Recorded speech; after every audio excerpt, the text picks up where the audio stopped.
Hey everyone.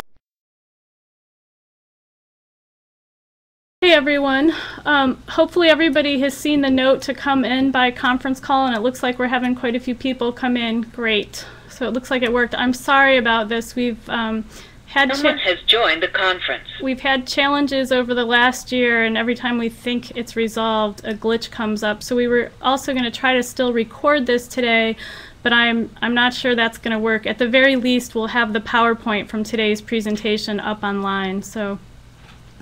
And in just 1 second, we'll pull up the presentation and get started.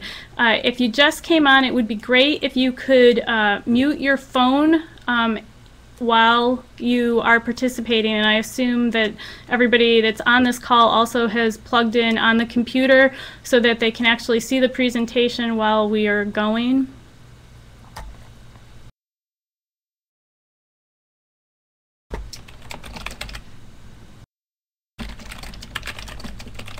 Someone has joined the conference. Someone has joined the conference. Someone has joined the conference.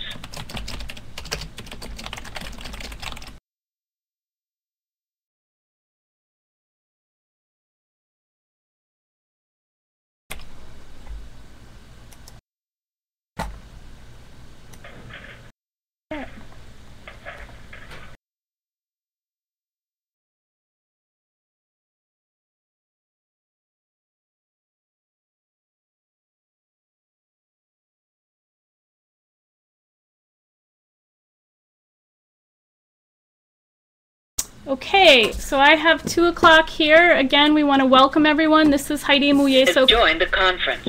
This is Heidi Muyeso. Someone has joined the conference. We'll give it just a couple more minutes.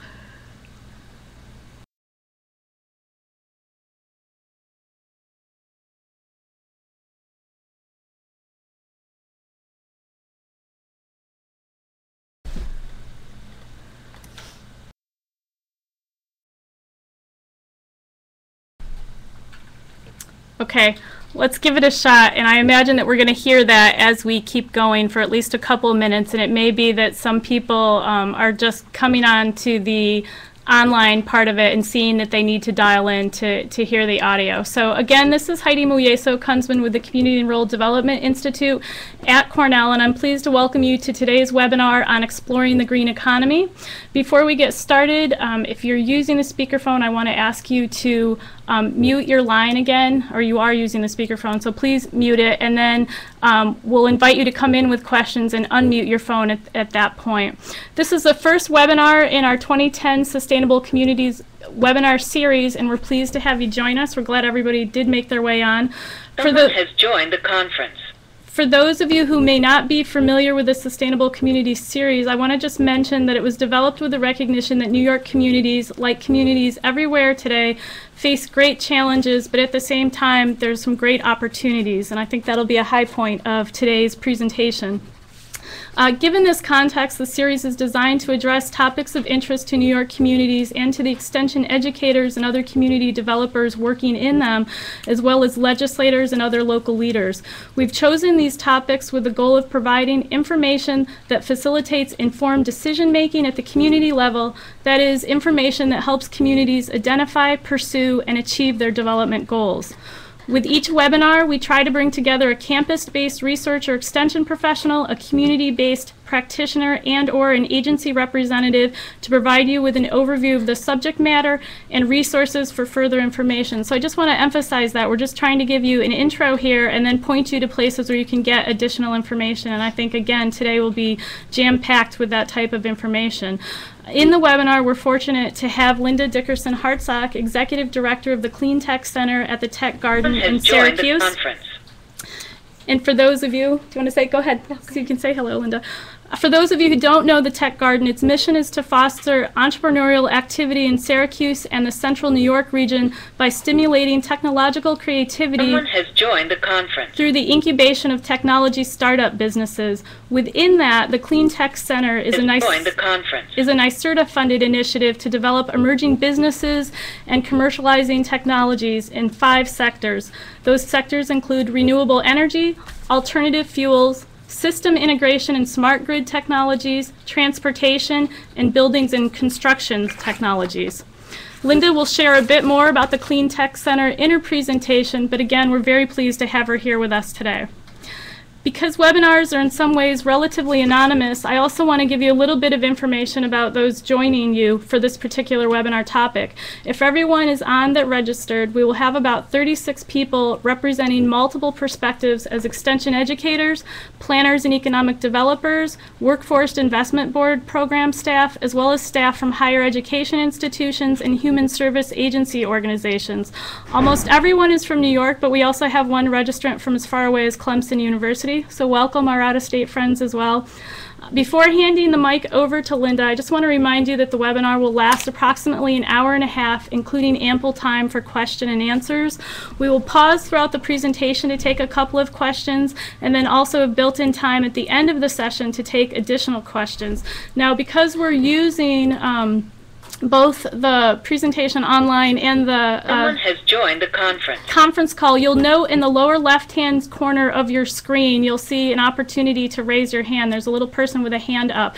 If you click on that, that'll come up by your name and we'll know that you have a question. What I would do is encourage you, if you have a question that can wait, you can type it in the chat box and share it with everyone, and we'll get to it when we pause. We can also do that by using your hand if you have a point of clarification that you want to raise as we're going along. So we'll interrupt the presentation to take those points of clarification then. Otherwise, we can hold them until we pause for the questions.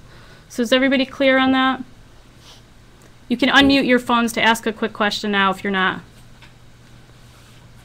Okay. So with that, I'm going to turn the mic over to Linda and we'll get started. Well, thanks. Welcome, everyone, and thanks for joining us. This is actually going to be a learning experience for me. I'm at Cornell with Heidi, because although I've been a classroom professor for many, many years, this is the first time I've actually done a webinar. So I'm interested in seeing how the technology works and thrilled that we have so many people from all over New York State joining us. So today is really sort of Clean Tech 101, exploring the green economy and sustainable development. It's actually the first of two parts that we're planning to put together to kind of address this topic. Today we'll be focusing on what is the green economy, what are some of the drivers behind the development of the new green economy, what are some federal and state programs that are out there that are both driving the market and providing opportunities for local communities, what are some of the resources that are available to you, ideas that you can use related to sustainability planning in your community, and then sort of wrapping up by talking about what's at stake and why now. We're actually planning a second session in May to talk about green entrepreneurship as an economic and community development strategy. You see on your screen right now the URL for our website. I would encourage you when you're done with this to get on it and look at it.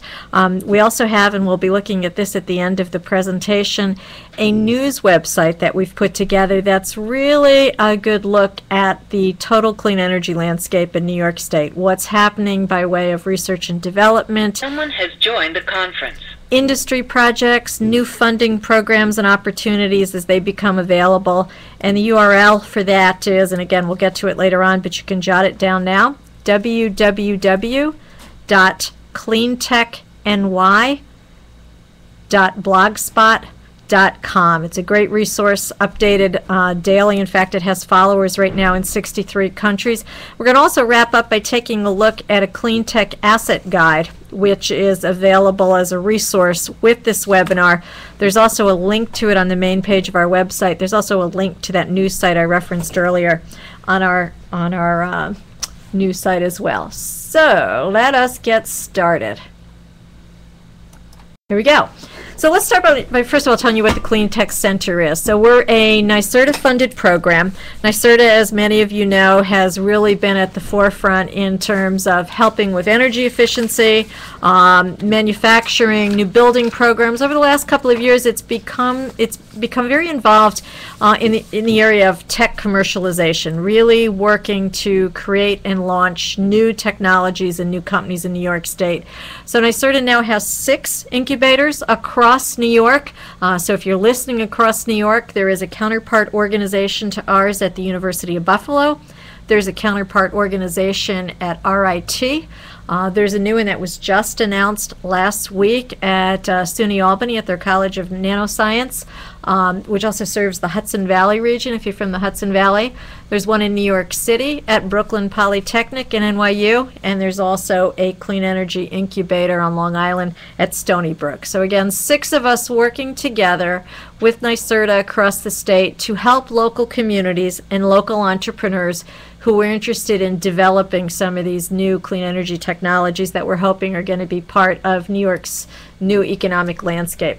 So you're going to hear the terms clean tech and the green economy used interchangeably. Most of us talk about the green economy. We talk about green jobs, but the investment community talks about clean tech. So let's walk through, and I have to say that all of us are still in the process as we develop this new economy of really still defining it. But I think these are some good examples of the kinds of broad categories that we're talking about. So the first category is renewable energy, and that encompasses new technologies such as biomass, an area in which, by the way, New York State has great strength given its land base and resources like SUNY ESF, which is the state's College of Environmental Science and Forestry, doing really some cutting-edge work in the area of cellulosic ethanol, cellulosic fuels using a biomass base. Cornell also with a great research program there.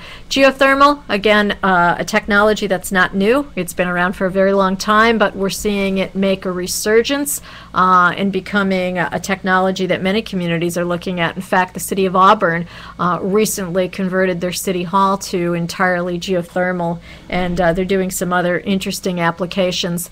Hydro, again, not a new technology, new applications. We're seeing smaller emerging companies developing technologies that are underwater hydro, using the strength of rivers, streams, lakes, siting some of these next to wastewater treatment facilities in communities. Again, I think a trend you're going to see moving forward as we move from large generated energy systems to locally generated, in some case going back to where we were in New York State 100 years ago, local generation companies and microgrids. Solar, certainly we all hear quite a bit about that. New York State working very hard to develop new technologies in solar. SUNY Albany and its College of Nanoscience leading the way there based on work it's been doing in the semiconductor industry, as well as SUNY Binghamton working on thin film electronics technologies, really looking to create the new Flexicon Valley in the southern tier with very thin sheets of solar and microelectronics that can be used in a variety of unusual applications ranging from building envelopes to clothing, and again, a lot of technology there coming out of SUNY Binghamton's strength in microelectronics packaging. Solar thermal, again, not a new technology. Many countries around the world using it, but New York working very hard to really advance that. There is, if you want to Google after the webinar, a website for the New York Solar Thermal Consortium. It's based in Kingston, New York. They're putting the finishing touches on a New York State solar thermal roadmap, working with Clarkson University and others. And then wave and wind. Wind going from the very large scale, GE Global Research located outside of Schenectady, really developing that technology and deploying it across New York State, to smaller scale wind that farmers across the state are using now, to some very interesting new technologies related to small vertical wind that we're working with right now now with entrepreneurs. And again, Clarkson University really leading the way in the state in terms of wind research, looking at ways to develop smaller, lighter, more portable systems that can go in urban and other kinds of settings where we haven't seen wind before. Alternative fuels, biofuels. There's obviously been a lot in the news as well as controversy over the use of corn-based ethanol and other feedstock-sourced biofuels, but a lot of research going on in New York State to look at non-feedstock sources using soybean, canola, switchgrass, other kinds of sources to create biofuels. SUNY Morrisville, one of the leaders in that regard. They house the New York State Center for Liquid Biofuel and doing some really interesting stuff there, working with the ag community.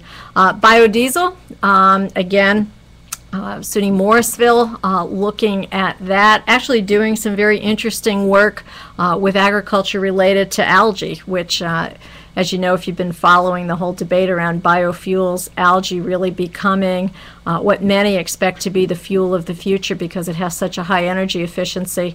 Again, a technology that's several years in the making, but a lot of research going on in upstate New York. Synfuels. These are synthetic fuels. We're working with a professor at Syracuse University who is an organic chemist who has developed a technology to convert agricultural waste into the bioequivalent of butanol, a really promising technology that offers the opportunity to become a fuel replacement as well as other clean fuels that are being developed in New York State. System integration, you've probably heard about, read about the smart grid, a lot of ads out there for the smart planet. It's the idea that your buildings have intelligent technologies that speak through smart meters to a smart grid. All sorts of interesting applications being developed there, many of which will probably over the next couple of years be on your iPhone. The ability to use your iPhone to remotely turn on and off your lights, your appliances, manage your energy, make decisions for you, giving you complete personal control over how you utilize and conserve energy in the built environment. A lot of interesting stuff going on there. Again, here in New York State, companies like IBM, Honeywell Technologies, Johnson Controls, and smaller companies being part of that. And with that comes the need for new advanced energy storage. Again, a lot of work going on here at Cornell University in that regard, as well as new kinds of enabling transmissions. For those of you who are National Grid customers, National Grid right now is working with the Northeast Power Authority on $1 billion upgrade to the basic transmission lines to be able to be ready for the smart grid. Transportation, again, an area in which a lot of research and work being done in New York State. GM's Fuel Cell Research Center is located just outside of Rochester. It's my understanding that they produce some of the most patents for the GM Corporation anywhere per capita out of that facility. Again, here at Cornell, really interesting work coming out of the Cornell Fuel Cell Institute.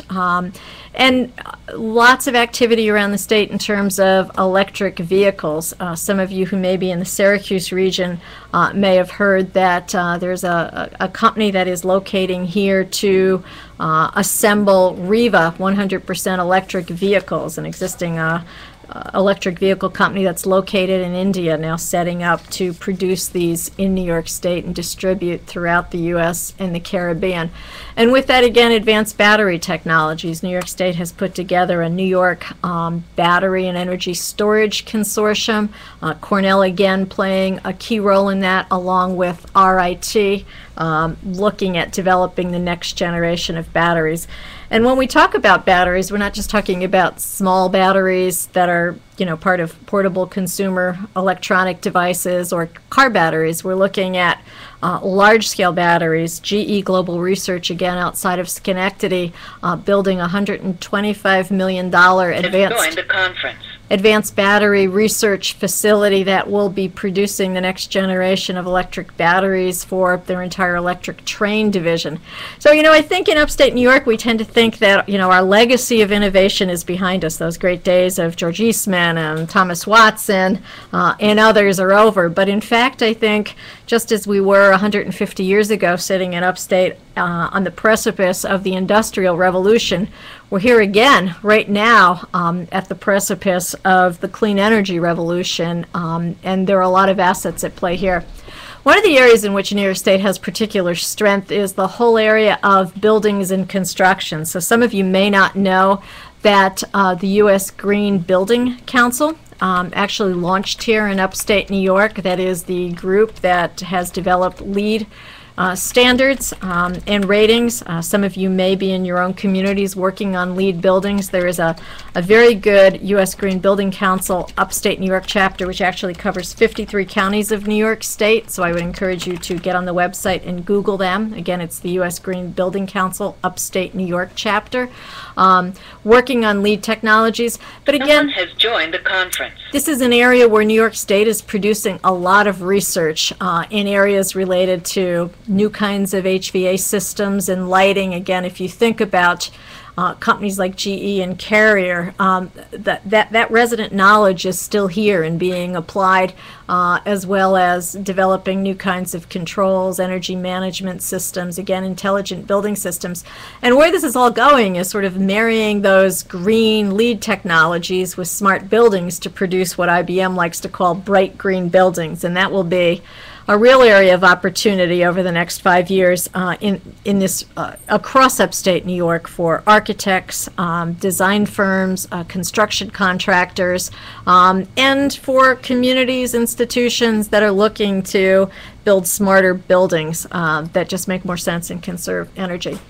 Environmental systems, another area again in which New York State has some real strength. You may not know this, but 25% of the world's clean water resources are accessible from upstate New York. That's pretty extraordinary when you think about the fact that 80 countries around the world lack clean water.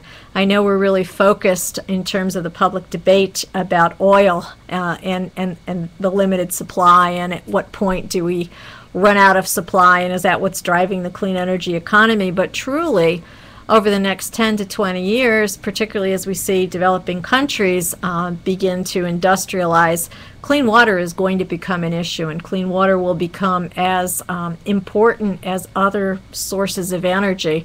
Again, already in our own country, in California, in the Southwest, you see the issue of water quality and scarcity.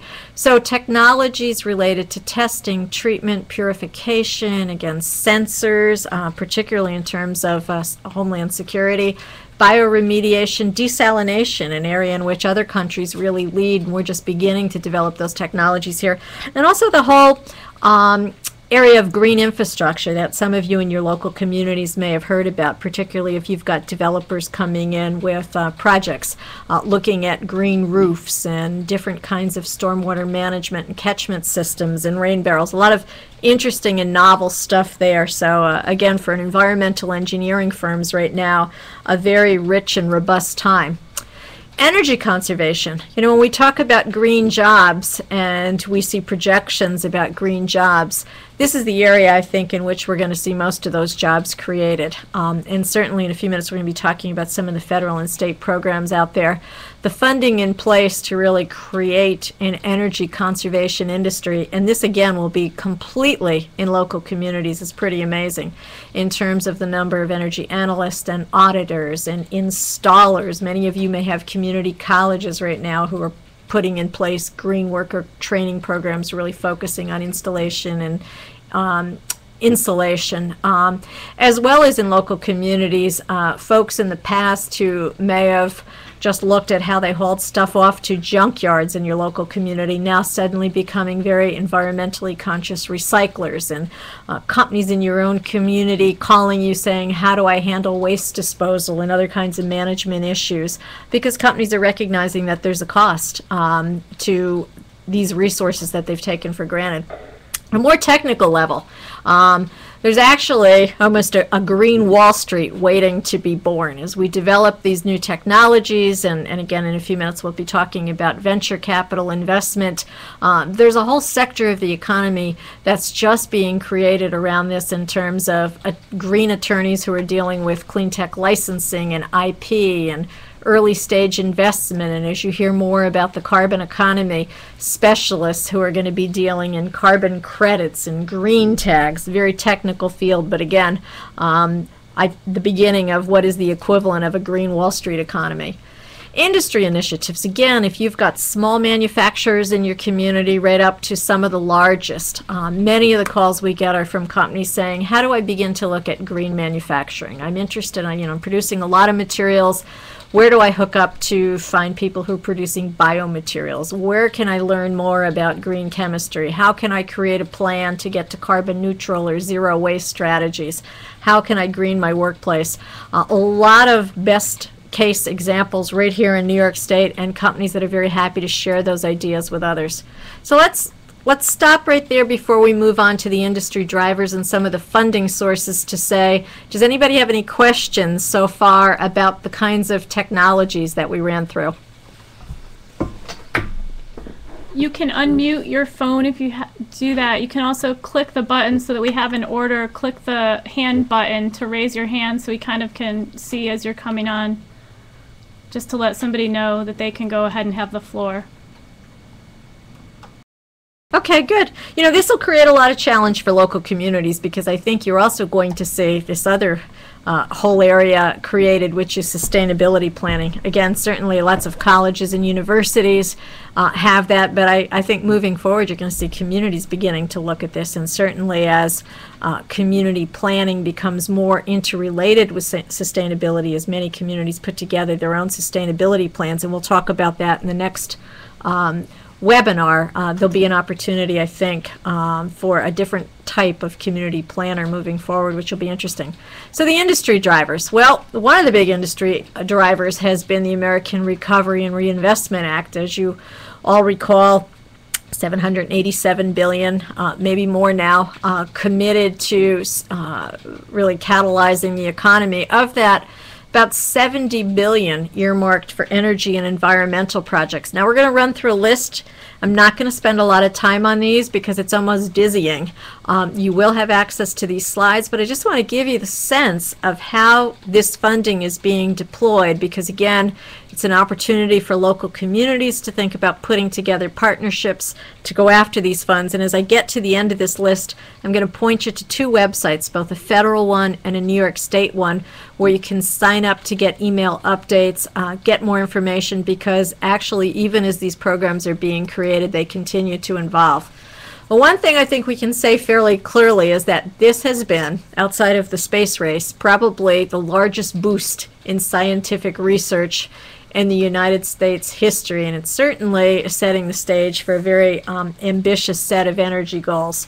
So the stated goals are 5 million green jobs over the next 10 years, doubling U.S. alternative energy production. Right now, you may not know, if I were to ask you sort of a pop quiz, how much energy does the United States get right now from renewable sources? The answer is surprisingly only 3%.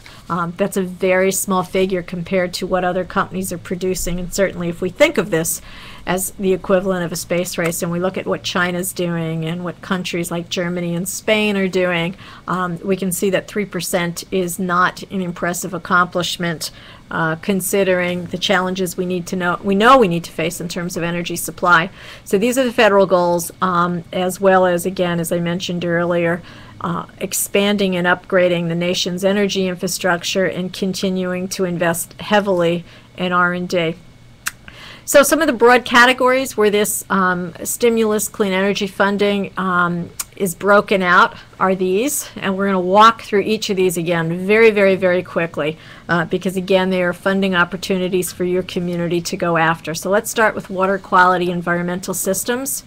You can see quite a bit for watershed and flood prevention, quite a bit for rural water and waste disposal programs, habitat restoration, the Army Corps of Engineers for flood control and navigation infrastructure, recapitalizing the Superfund remedial cleanup program. Brownfields, a big issue for local communities. I should mention that before I took this job, I did regional economic development in the Hudson Valley for a very, very, very long time for a 9-county planning and policy and development group, and also ran a local county economic development corp and industrial development agency. So I know firsthand in the trenches what it's like for communities to deal with some of these brownfields issues. Again, recapitalizing the state's Clean Water Revolving Fund, the state's Drinking Water Revolving Fund, and then in the categories of clean and renewable energy, electrification of transportation systems, particularly in metropolitan areas, grants to institutions for energy, sustainability, and efficiency projects, Department of Defense energy research funding, $8 billion in loan guarantees for renewable technologies and transmission technologies, again, to help upgrade the grid. $400 million for an alternative fuel vehicle pilot program, $1 billion for advanced battery manufacturing, another $1 billion as a loan guarantee program to develop advanced batteries, carbon capture and sequestration funding to the tune of $2.4 billion.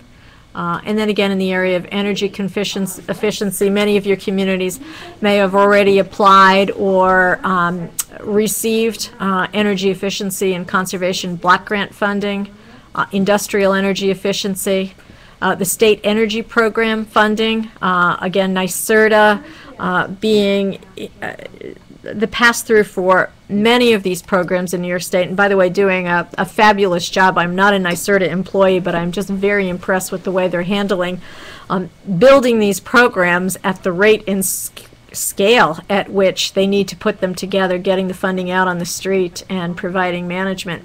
Again, more R&D demonstration and deployment projects, alternative fueled vehicle pilot programs, replacing our federal fleet with energy efficient vehicles, a smart grid investment program, $4.5 billion. If you're from the downstate region, Central Hudson and Con Edison applied for this funding and received $200 million through this program to develop smart grid systems in the Hudson Valley and New York metropolitan area. Biofuels commercialization, and then weatherization. Big chunk of money going here again. Most of this to local communities, $6.2 billion through the Weatherization Assistance Program. And then the whole area of green jobs, training. Syracuse received actually one of the largest awards in the nation recently, $3.7 million to put together a green job training program, and that was because they built a very impressive coalition across a multi-county area, bringing together WIBs and community colleges and community-based training organizations to go after that funding.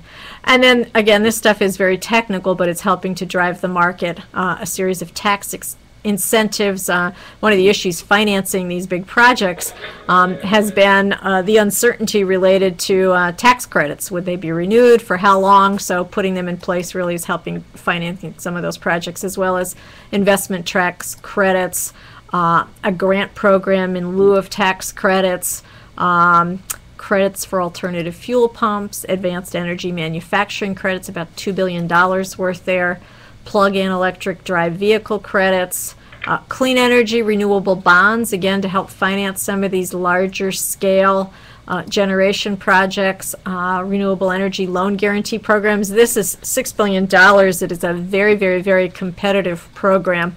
And then beyond that, even through other agencies, USDA Rural Development, the recipient of increased capacity, given priority for green projects through its Business and Industry Loan Fund program. Again, if you're out there in a smaller rural community, those programs are terrific. The REAP program in particular for financing some of these renewable energy projects.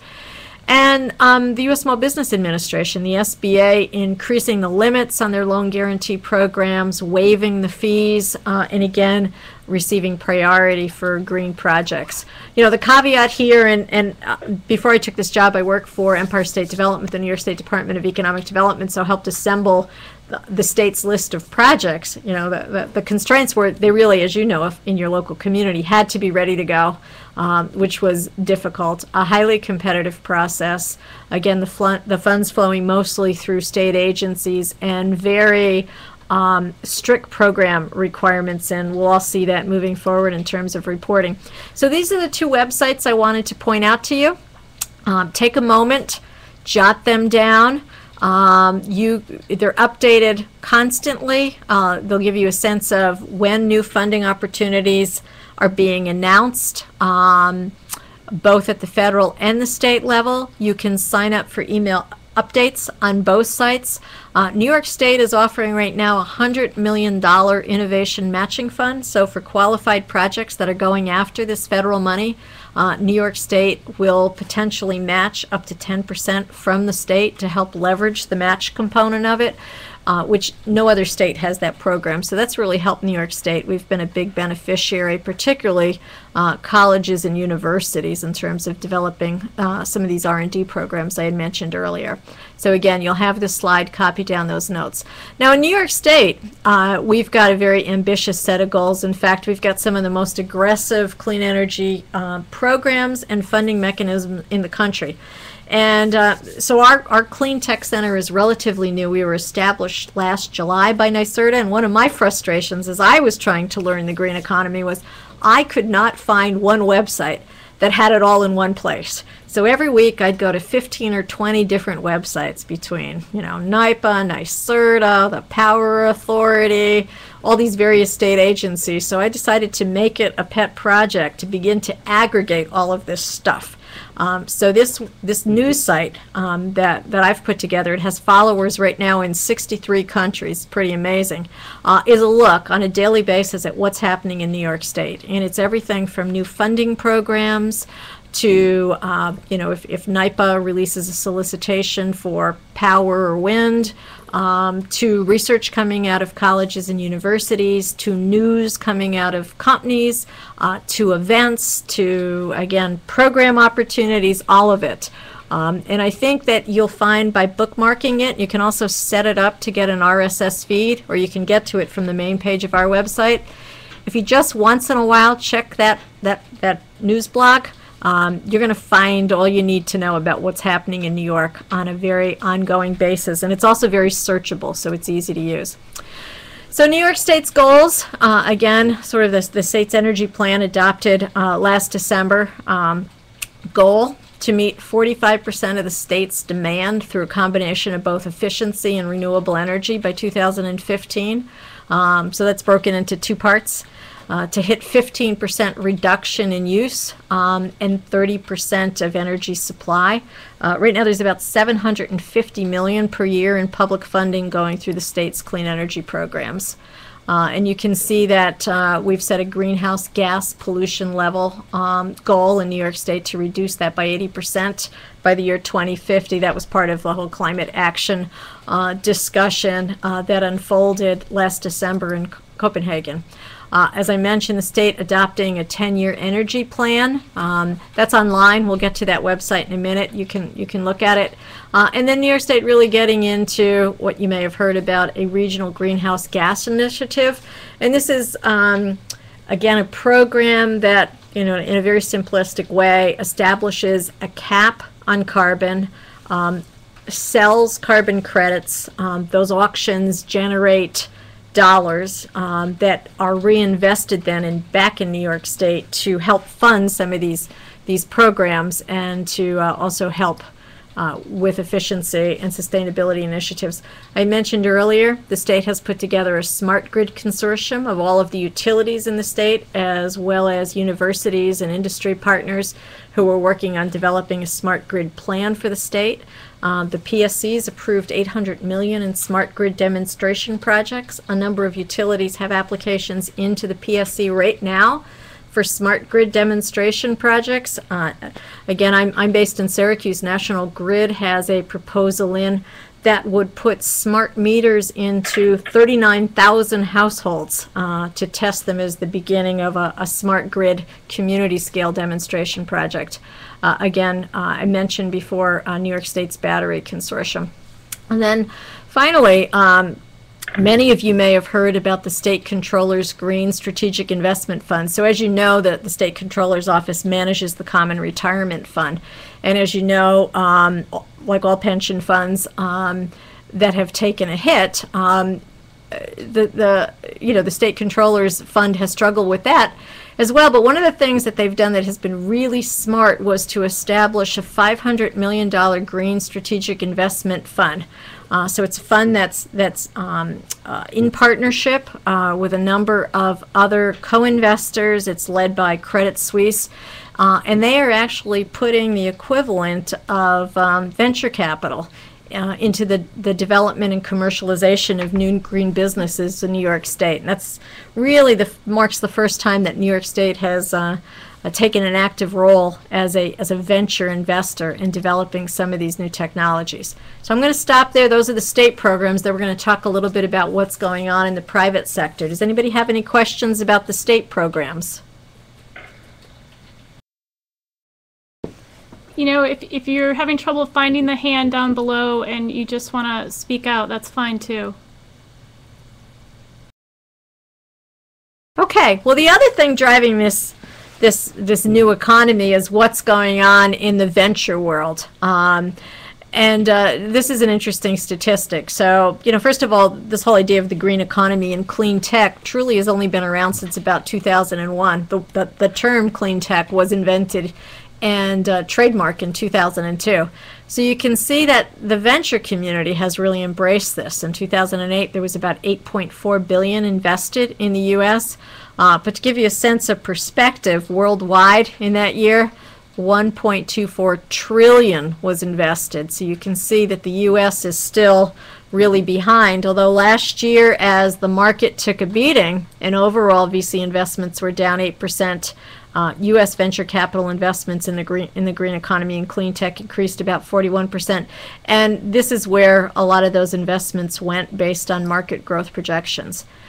So one of the questions I think a lot of communities have is, we hear a lot of talk about green jobs. Where are those good green jobs? And I want to point you to this excellent resource document.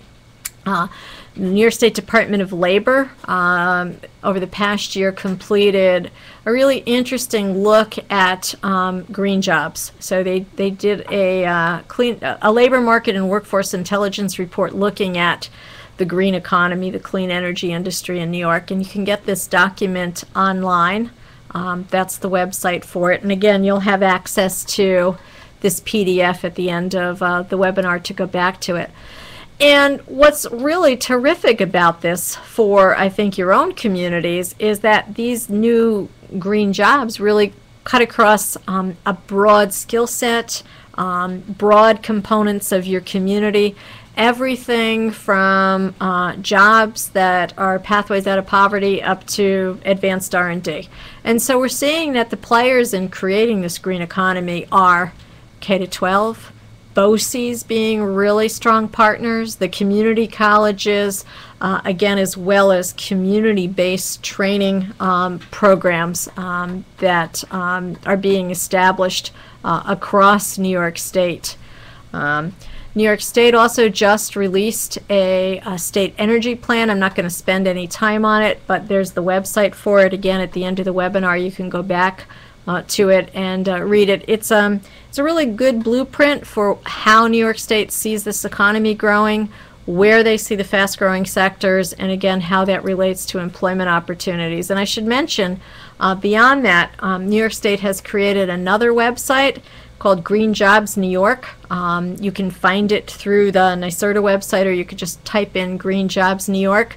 And they're also putting together now an online resource that will be a statewide directory of green jobs, because I know, for instance, I just spoke this morning at Ithaca College. I speak at a lot of colleges across upstate New York. I find students are just so excited about this. They recognize that this is the economic landscape of their future. This is the career path of their future. So I get tons of emails typically after those presentations to say, this is what I want to do. This is where I want to move my life and my career. How do I connect? So again, Green Jobs New York is that website.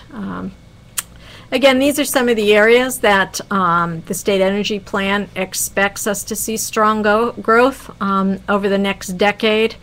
Energy storage, smart grid, and again, New York a big player here with global industry leaders like GM, GE, IBM, and others, leading university research centers, and these clusters of emerging early stage companies across the state, and some very unique partnerships to put those together. And another really big sector will be, again, as I discussed earlier, smart green building technologies, especially because New York State is really comprised of communities with older buildings. This idea that you go in and look at smart retrofits.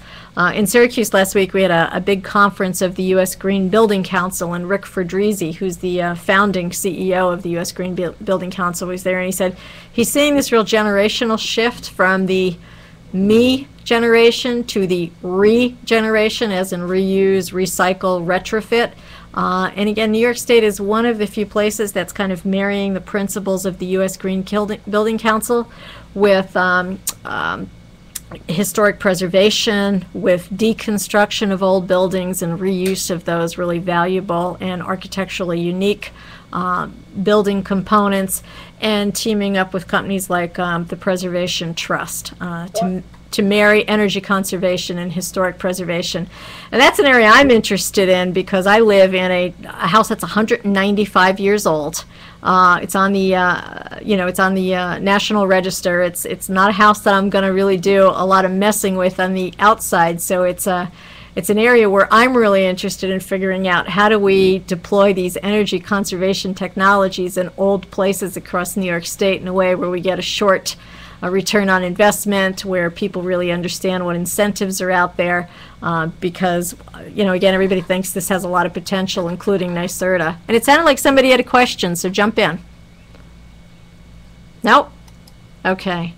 So, this whole idea of green innovation means, if you put it all together for your community, it means a smarter grid, smarter buildings, smarter materials, smarter transportation systems, smarter community planning, smarter public policy. It's a challenge, I think, for local planning and zoning boards to be thinking through all of this stuff. How do you cite wind technologies? How do you, cite some of these newer kinds of renewable technologies? It's a challenge to create that smarter workforce, but I think it's true looking ahead for communities that none of us are going to be smarter if we're not greener, and none of us are going to be greener if we're not smarter.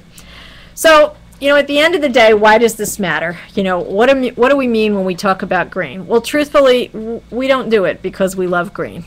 I mean, we don't. It's a good reason to do it, but I think if you were to talk to people in their community, embracing green for green's sake only gets you so far. In fact, there's a company based at our technology incubator that produces the Green Consumer Confidence Index, and they just did a national survey to say how much are consumers willing to pay for renewable energy technologies, and they discovered, it was very interesting, the results split entirely on a gender basis. Men were willing to pay zero more.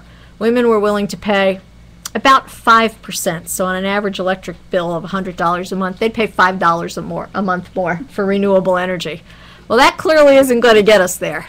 So it's really about, I think, looking forward to the communities that we're creating for the next generation, because I don't know about many of you on the phone, but I have 3 kids, and I'm very concerned about the mess that my generation made to leave their generation to clean up with patterns of consumption, not thinking about really that impact moving forward. So to me, we're doing it because as communities we really want to balance 3 things. The first is environmental considerations. Again, ensuring that we're not consuming resources, particularly those that are limited and finite, in ways that are faster than we can replenish them.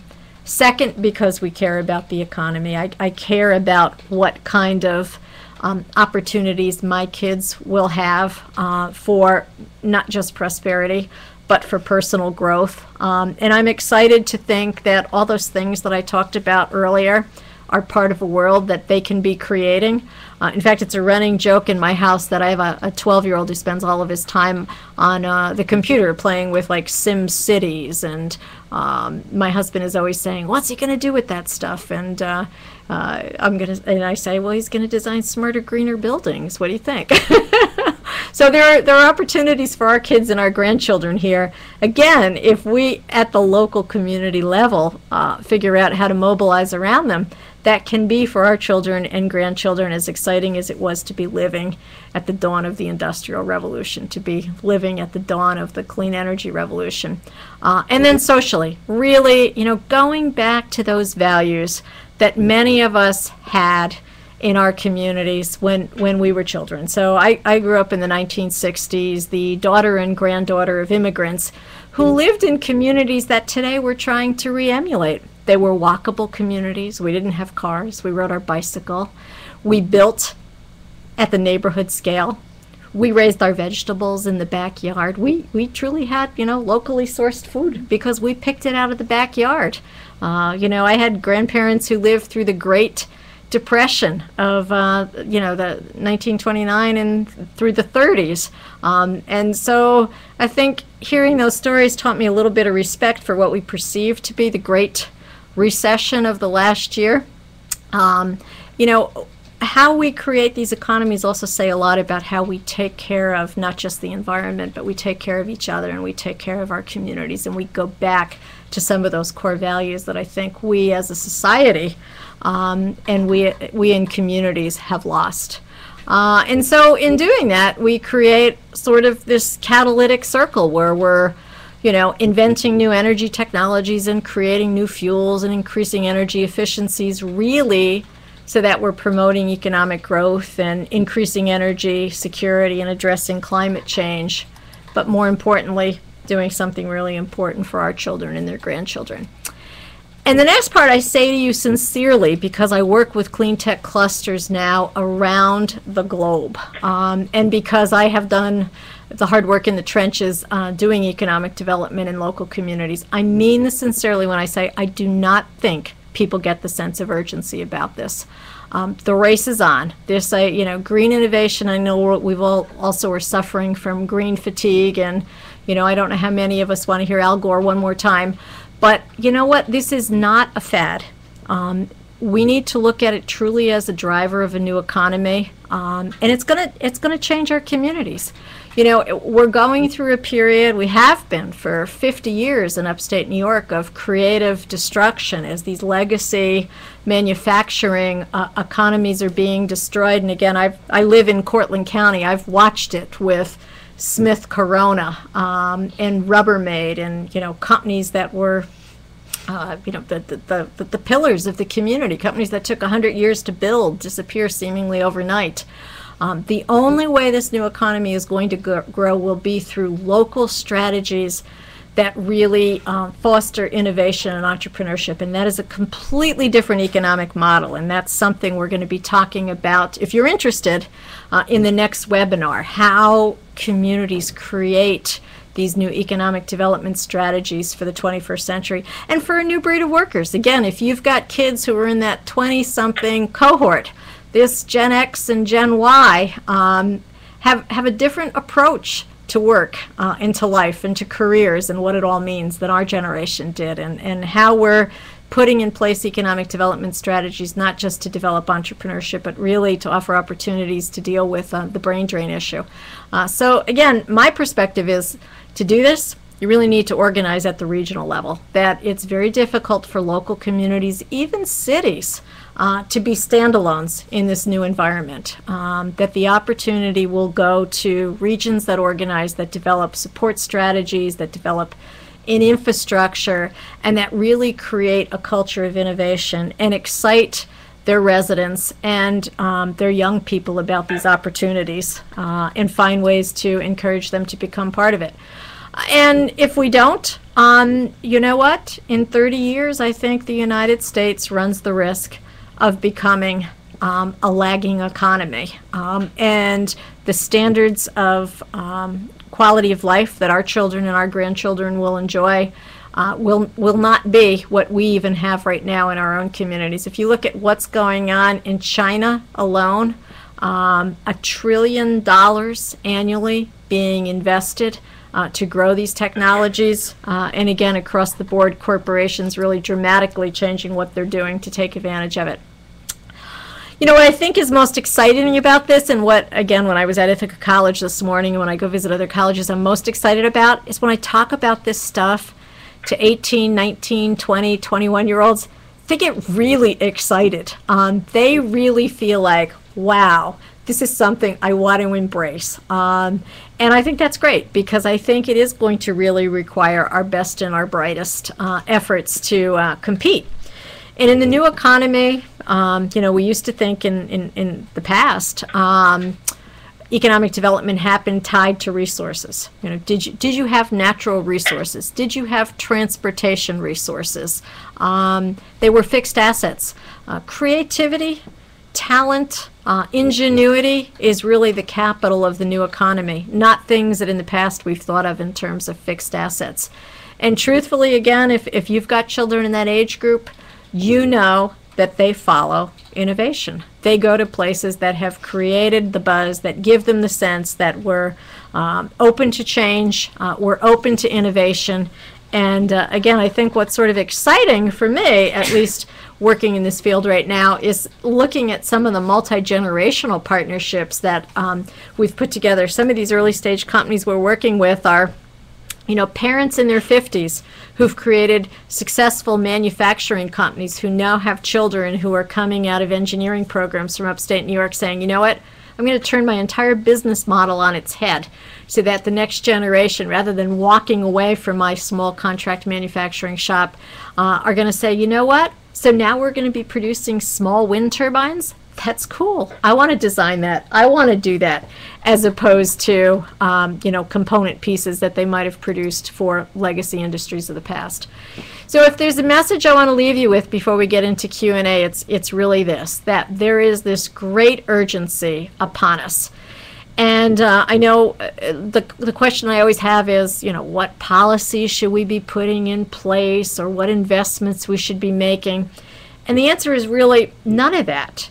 The answer is that this is going to happen because at the end of the day, individuals and communities decide they want to make it happen.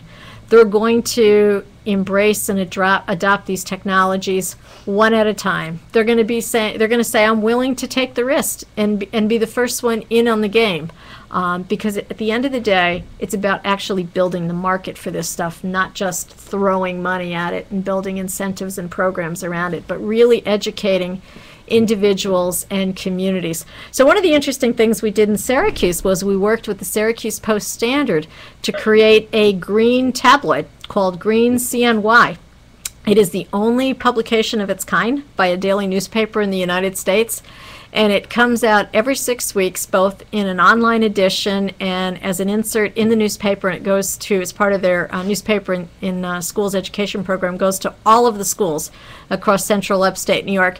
That really highlights people who are doing cool stuff, households that are doing cool stuff, schools that are doing cool stuff, communities that are doing cool stuff, to kind of get the message out that, again, this is where this new era is headed. You can actually, if you want to, take a look at it online. It's www.syracuse.com/green. So again, you know, the opportunity that you have to work with your own local media to sort of begin talking about this, highlighting success stories, showcasing entrepreneurs. And again, you know, the message here is time is of the essence.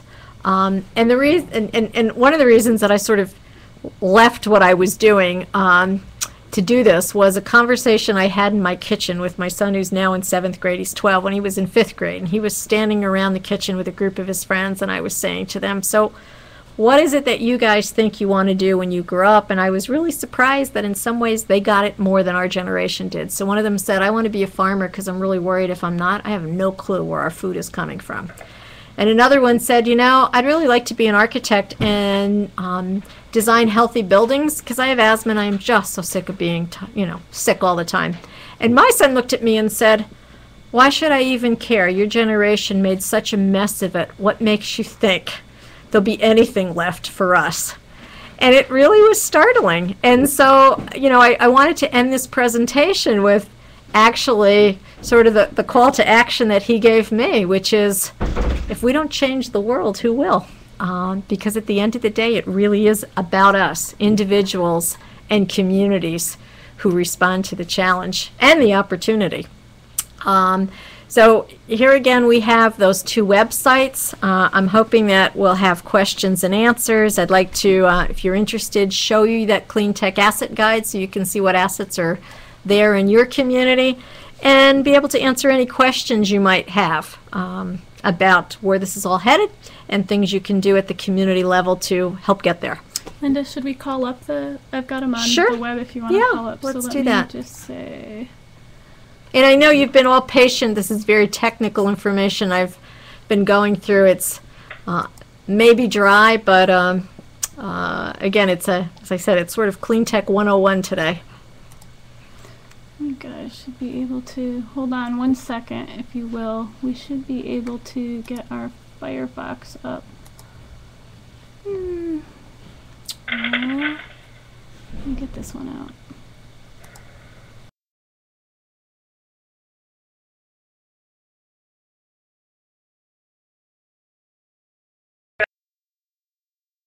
Can I ask a question while we're waiting? Yeah, Absolutely. Go ahead, please do. I'm with the Workforce Investment Board, and we do a lot with, working with the teachers. Yep. Is there anything being done to educate the teachers so they can educate the students on, what they're learning in their classes can be applied to this? That's a really great question. So I think it's happening in different ways in different communities. SUNY ESF has a terrific outreach program for science teachers across New York State. So if you are in a local community and you want to connect with them, you're going to look for SUNY ESF and you're going to go to the outreach page. They've actually got a program for science teachers and high school students called the SAGE program, SAGE. Stands for Sustainability and Green Entrepreneurship, and they do teacher training. They have summer science camps, green science camps, where they bring teachers in and students. And I would suspect across the board in other communities, there are probably other institutions that are doing that. So again, I live in Cortland County. SUNY Cortland has developed a program like that where they work with the local school districts. If anybody else on the phone, by the way, has really good ideas that you'd like to share from your community in answer to some of these questions, that'd be fabulous. So jump in. So this, by the way, is what our green newsletter looks like. So say you want to look up, I don't know, Heidi, pick it. Tell me something you're interested in. Wind energy. Wind energy. Let's just say wind. But by the way, that's the Green Jobs New York program I was just talking about. So this will be a list of all the stories on this news site related to programs that support wind.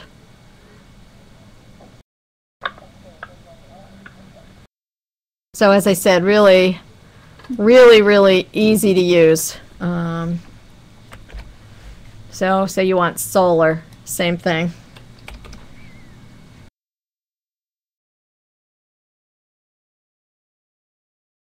Got to make this very intuitive because I used a 12-year-old as a consultant on this, as my tech consultant. So these are stories that relate to solar, and again, there's part of the Green Jobs New York program. So you can also go to the guide if you want to too. Okay, so where are we? Right here. This one is one I think you'll find really interesting.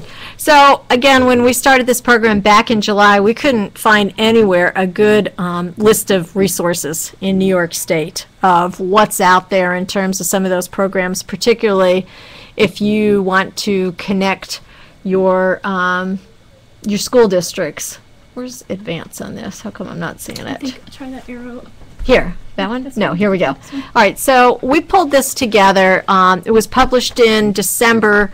We'll be updating it twice a year, and you can basically see it's a list of research and development partners and facilities, business development resources, funding, and business assistance programs. So that's a little bit about us. Here's the table of contents.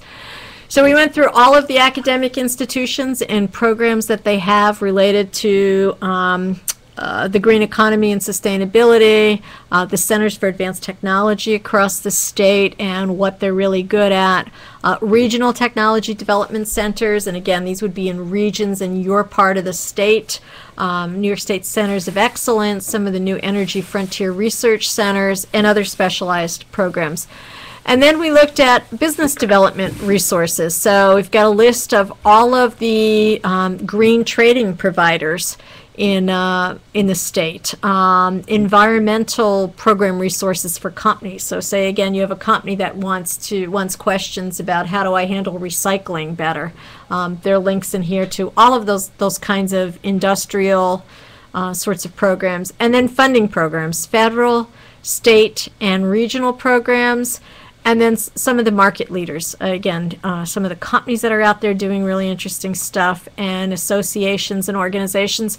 This is also searchable. So, I don't know, let's say you want to look at, I like Clarkson. I'm partial to Clarkson. So let's say you want to see what's going on at Clarkson. They do some really cool stuff with, oops. They do some really cool stuff with science students in this area. You can go through and it'll pull up that. And again, you can go by topic area. What else do we want to do?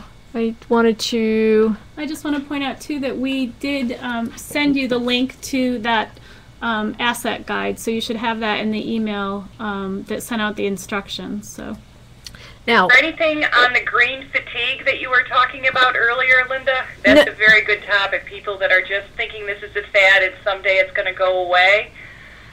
No, I haven't seen any research on it, but I'll tell you, I lost where. How do I handle it? Yeah.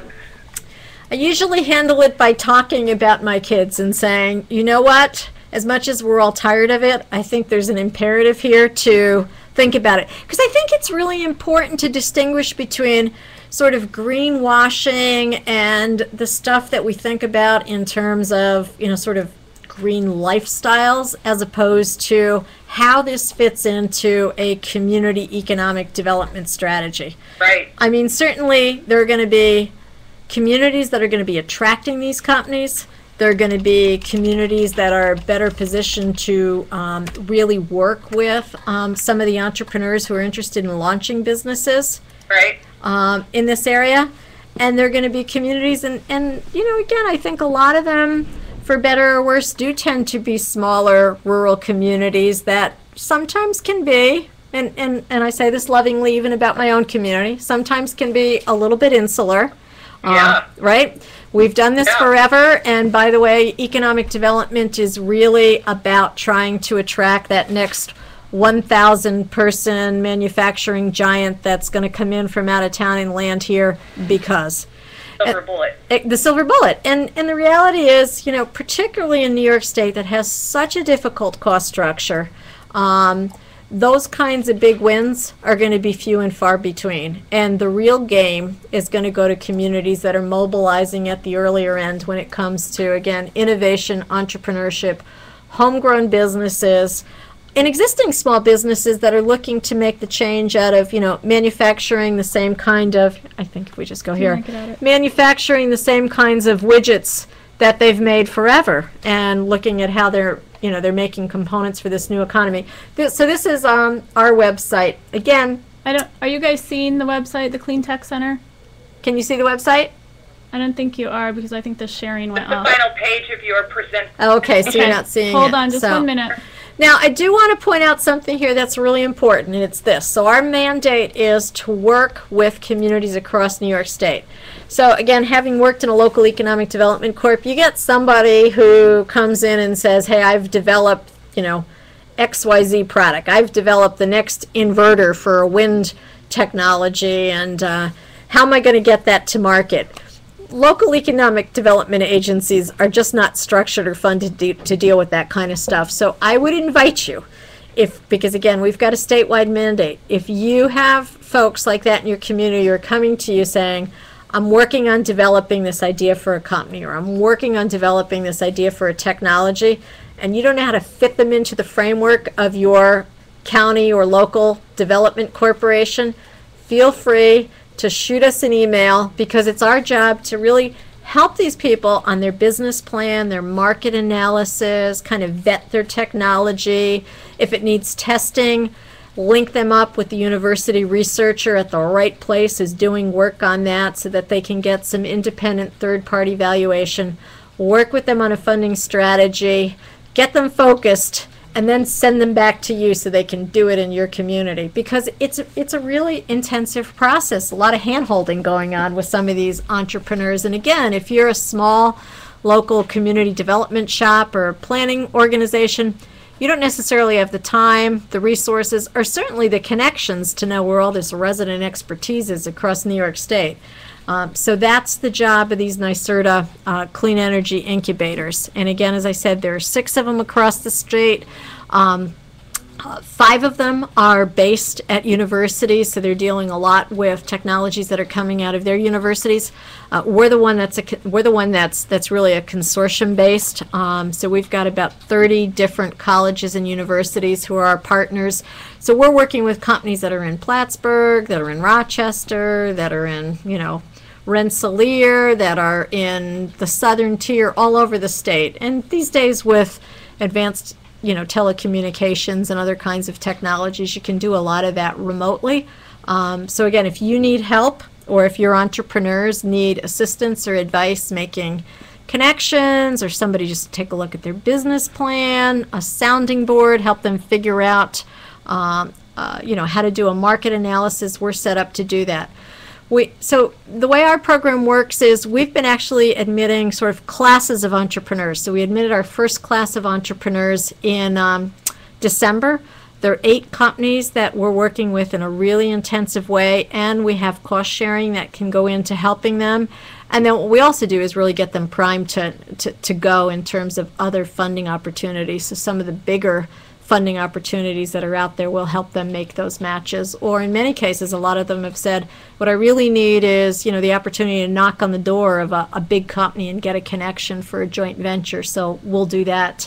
And again, that's a service we provide free of charge. It's our mandate from NYSERDA to go out and find those entrepreneurs across New York State and work with them. So I'm looking for them. Again, if you've got them in your community and they need help, so we can get them ready to come back and plant themselves in your community, and you work with them on the important stuff in terms of site location and all of those other good things, but we can help them with the business plan, the market analysis, the funding strategy, all that stuff to get them ready to launch. That's our job. Can I ask a question that is from the other perspective, perhaps? Sure. Do you have any sense or opinion or even knowledge of New York State Thruway Authority's interest in having wind turbines along, quote-unquote, their ribbon of highway, particularly in western New York, particularly in my county, which is Genesee? Just your take on that situation, if you had one at all. I can share why I'm interested in that. I don't know what their thinking is. In fact, it's actually not something I've seen a lot on. I know certainly when it comes to wind, there's been a lot of conversation with NYPA about offshore wind around the Great Lakes, but I haven't heard much discourse about the Thruway Authority. So give us all just a really quick background on it. Well, there will be an RFP this summer. They just closed their RFI, request for information. This summer will be the RFP. And it's interesting to me that they want to invest none of their own money, which makes them ineligible for NYSERDA funds, as I understand it. But they are interested in partnering with municipalities or property owners along the Thruway at what is considered to be some of their windier exit sites, if you will, or even, as I said, the property owners. Uh-huh. And at this point in time, they are just going to put out this RFP this summer looking for developers, private developers, to come in and, give them a proposal of some kind to make the wind energy resource available. They don't necessarily want to make the energy for themselves, but they will make their property available to those that want to use it. Yeah, I suspect the model will work a lot like with what NYPA's doing right now with their solar and wind solicitation, which is they'll structure power purchase agreements, which is basically the long-term funding model. Right. And then the entity that's the host enters into those agreements. So I know, the conversation right now as NYPA is going through this process with both 100 megawatts of solar and their big wind initiative is, what are those power purchase agreements going to look like? How attractive is the pricing structure over 20 years? So I think there's a lot of conversation and debate and discussion happening in communities and with some of these agencies around those kinds of issues. And it'll be interesting to see the way it plays out. Yeah, any cautionary notes from your end or questions to ask? No, I would just say that, I think Oswego has done a good job in the past of negotiating as a community with some of these entities to make sure that they took advantage of some low-cost power that they could use as an incentive for economic development. So, keep your eyes and ears open for those kinds of opportunities as part of the bargaining process. Right. Okay, and Linda, I want to give you a chance if you wanted to show us the site and then take other questions if there are more out there. Can you see this? Can you all see the site now? Yep. So that's our website. On the left, you'll see this is actually, we just download the stories from our news blog that I had mentioned. On the left-hand column, let's see, I can't quite, what do we have here? I want to go down. There you go. We also run, we've got some feeds from Industry News. This is the link to the asset guide that I had mentioned. This is a link to the actual news blog. We try to do a good job keeping all of the green economy events across upstate organized, so that's a link to those events. These are quick links to some of those agencies. Now, I don't have the Thruway Authority on here, so you gave me a good idea. I'm going to have to start looking into that. But these are kind of the other players. Again, information about us, more on sectors. These are the companies that are in our program. These are green businesses. We've begun with the Department of Labor to inventory. This is nowhere near complete. Services and resources, New York State links to New York State Economic Development Program, some of those partners that I talked about, the application process to our program, and then just a variety of articles of interest and featured events and videos and those kinds of things. But again, this would be if you've got an early stage company in your community and they're really struggling, this would be where you would send them. You can actually apply to our program online. Again, it's free. It's our job to work with these companies and help them, and to do it in cooperation with local economic and community development organizations. So I don't know if you could you see the news blog before? I wasn't sure if that showed up on the share page. So you should be able to see it now. This is the one I had mentioned is searchable up here by any category. So yep, I think everybody should have seen that before. And Sam, you have a question? No, I don't have a question, but I want to thank Lynn for her very thorough presentation. It took a while to digest everything, but she certainly given us a lot of leads and a lot of information. So thank you so much for that. We do have a community empowerment work groups down in Elmira, New York. That's where I'm at.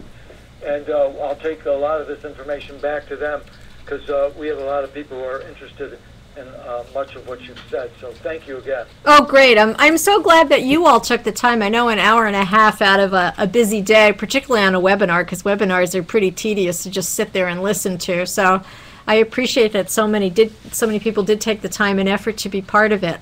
I'm really interested in hearing from the communities we have on the phone about some interesting, novel, or unique things you're doing in your community. For one thing, I'm always looking for news stories for that news site. So if you want me to put a news story about what you're doing on there that 63 countries will read about, please send me an email. Always looking for content. But who's doing some interesting stuff in their community that they want to jump in and share? I can share that our 5th annual Eco Fest is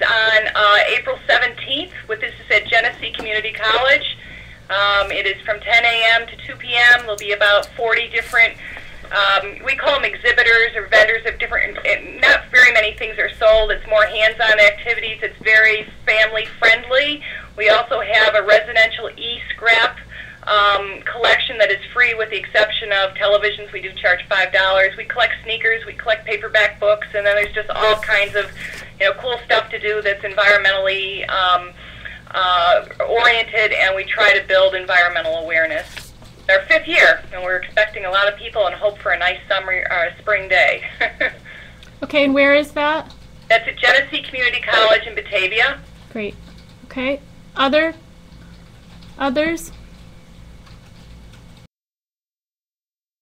Or other questions for Linda?